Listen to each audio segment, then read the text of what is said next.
Hello dear friends, this is the Apple Fruit channel. In this video I want to show and tell you how to record video on your iPhone with music. You will to need to overlay this music separately in special programs, and we can do it directly in our camera. How to do it?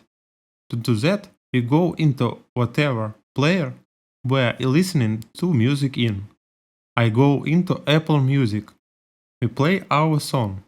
It's playing, we get out and go into our camera. The most important thing is not to turn on the video camera. I can pause it, have photo mode on. Now we turn on our song and we press the photo button and swipe to the side. It's recording a video and you can hear the music.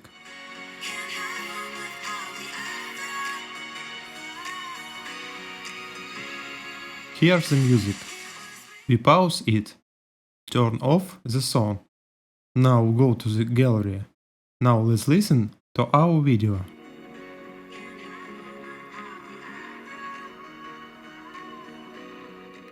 We hear the music and we got it right.